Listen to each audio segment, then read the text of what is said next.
¿Cómo están, queridos compañeros? El día de hoy vamos a continuar con la materia Taller de Lectura y Redacción en el grado primero de la preparatoria abierta que nos avala el Instituto Nacional para la Educación de los Adultos. En este día vamos a ver las etapas del proceso de escritura. La última vez que estuvimos juntos vimos las etapas del proceso de lectura y ahora vamos a ver cuáles son las correspondientes, pero para la escritura.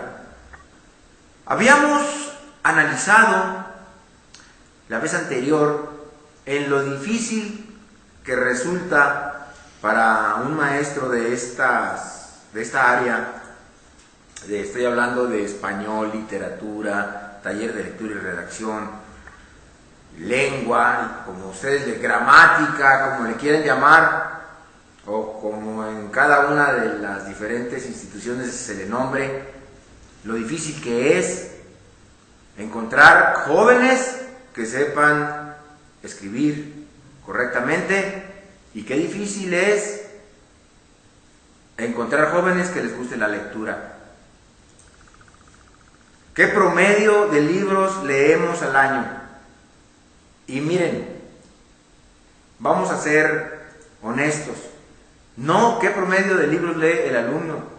Sería bueno preguntarnos, ¿qué promedio de libros lee el maestro? Hasta ese grado vamos a irnos y veremos con tristeza que ni aún los maestros estamos acostumbrados, tenemos la disciplina de leer libros, menos aún los alumnos, menos aún ahora que están viviendo en este mundo computarizado, en el que todo se les facilita, en el que para ustedes es realmente tedioso el destinar un fin de semana para una buena lectura. Y esta nueva forma de vida que nos ha traído la tecnología, la computadora, se refleja en la manera en que nosotros escribimos. Me refiero a que tenemos muchas faltas de ortografía, tenemos una letra muchas veces ilegible. Quiero decirles yo que el promedio de libros que leemos por año los mexicanos está muy por debajo del promedio y muy por debajo de los que se leen en países como Japón o los países europeos. Y yo soy convencido de que las reglas de ortografía se aprenden leyendo. La asociación que tenemos cuando leemos un libro es lo que nos ayuda a tener buena ortografía. Difícilmente podemos abrevar las reglas de ortografía de las mismas reglas. Es decir, si yo les explicara a ustedes las palabras terminadas en S, N, las agudas, las esdrújulas, el acento, les puedo hacer una tabla de reglas de cuándo se acentúan las palabras expresamente, cuándo se acentúan tácitamente. Y créanme que sería complicadísimo que tuvieran una tabla, estuvieran escribiendo y estuvieran viendo a qué corresponde cada palabra, si es esdrújula, si es grave, si es sobreesdrújula, si es aguda, si termina en S, si no termina, si termina en consonante, si termina en vocal.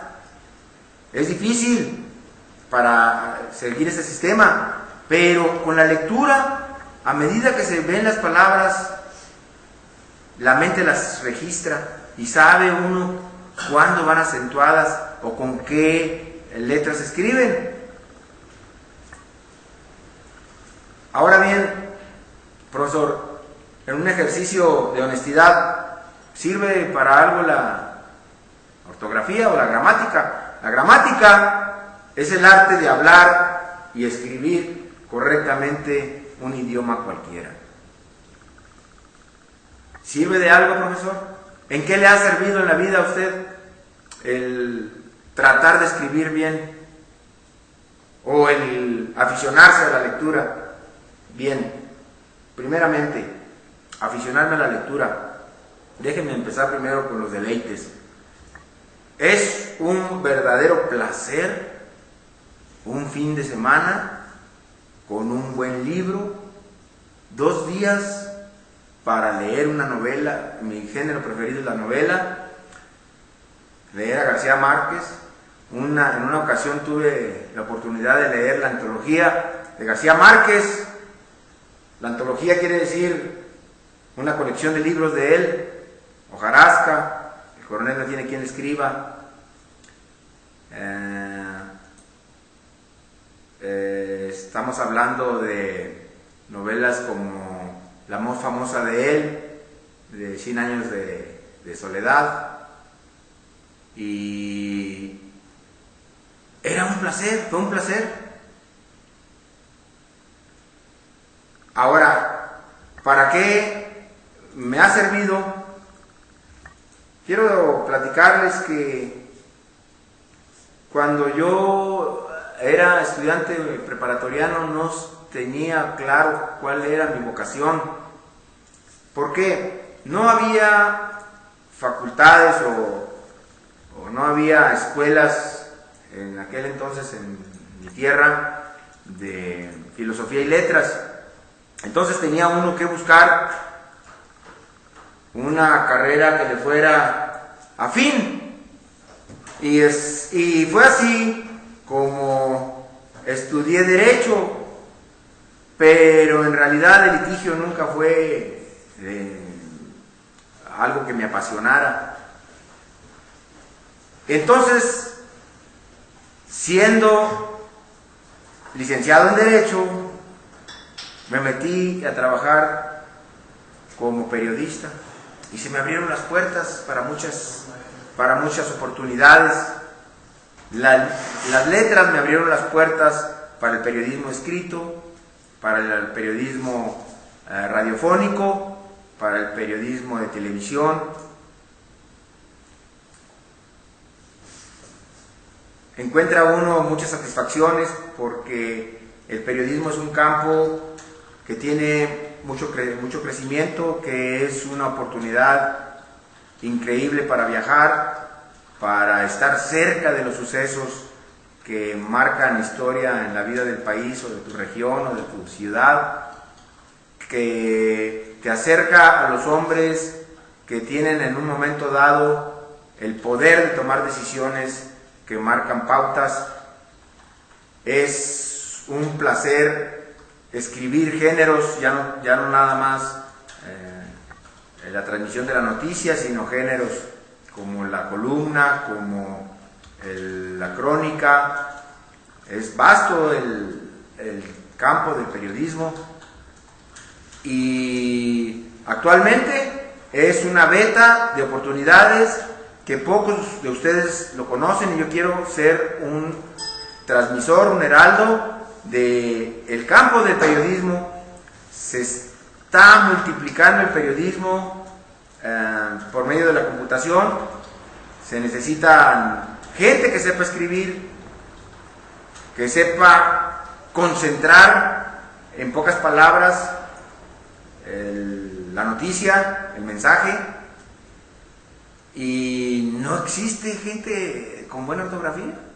Vayan ustedes a cualquier oficina y les va a decir el encargado que lo que buscan es alguien que tenga buena ortografía. ¿Por qué? Porque las cartas de una empresa son las tarjetas de presentación de su dueño. Cuando le llega una carta a una autoridad o a un colega empresario, no van a pensar que fue de la secretaria, es la carta de presentación del dueño, y hacen el berrinche de su vida por los horrores de ortografía que cometen las secretarias. En fin, la ortografía es una herramienta y es un activo que nos puede abrir el camino en el campo profesional. Bien, y vamos a comenzar las etapas del proceso de escritura con la planeación de la misma escritura, es decir, la búsqueda de la información en diferentes fuentes. Si nosotros vamos a dirigir una misiva, ¿qué quiere decir misiva? Exacto, una carta. Si vamos a dirigir una epístola, profe, espéreme, ¿qué es una epístola? ¿Qué es una epístola? Exactamente, una carta. Una carta. Si vamos a dirigir un mensaje, pues, primeramente debemos de tener la información necesaria. Al sentarnos a escribir ya debemos contar con la información que necesitamos para dirigir ese mensaje, para elaborarlo. A veces vamos a necesitar varias fuentes de información. Luego, en nuestra mente tenemos que organizar las ideas. Tenemos que organizar las ideas, ¿por qué? Porque algunas veces necesitamos exhortar, algunas veces necesitamos motivar, algunas veces necesitamos darle un tinte de reprensión, de regaño, algunas veces necesitamos mucho tacto y darle un tinte de felicitación. En fin, hay que organizar las ideas a ver, de acuerdo a la persona a la que se le dirija, sobre todo si es una autoridad y sobre todo si ustedes están esperando una respuesta satisfactoria de esa autoridad. Dice un dicho que en la medida o de la manera en que se pidan las cosas, se obtiene la respuesta. Hay veces en que llegan, profe, ¿sí me hace una carta? Tiene como 20, 21 años el joven, pero no sabe hacer una carta. ¿Por qué no la haces tú? Es que de eso depende de que me autoricen la beca y no saben hacer una carta y menos darle la intención. Por eso necesitamos organizar nuestras ideas antes de sentarnos a escribir. Bien, ¿quieren impactar? A veces se necesita impactar. Lo importante de un mensaje es que es ser claro y directo. Bien, eso es una regla tajante. Pero hay ocasiones en que debemos buscar términos y frases que embellezcan nuestra escritura, nuestra carta. Como que un agradecimiento por un favor, de esos favores que no tienen precio porque la misma virtud se los niega. Favores que de ninguna manera se pueden pagar. Ustedes han de conocer alguno de ellos. Alguna vez alguna persona les ha hecho un favor que no tiene precio. Entonces, hay que ser agradecidos. Dicen que cuando hagas un favor, no lo recuerdes. Pero cuando te hagan un favor, y sobre todo de esa magnitud, no lo olvides. ¿Y cómo es que no lo vas a olvidar? Dándole una carta de agradecimiento. Entonces sí, ven que sí, van a venir o van a recurrir a una persona y le van a decir, dígame unas palabras de agradecimiento, necesito un agradecimiento profundo que le llegue al corazón, que sepa de la gratitud con que yo lo saludo este día. Caray, entonces déjame buscar unas palabras de impacto, ¿ok? Entonces ya tengo todo, tengo la información, tengo mis ideas, qué tono le voy a dar a mi carta, tengo los términos y las frases que quiero para impactar y vamos.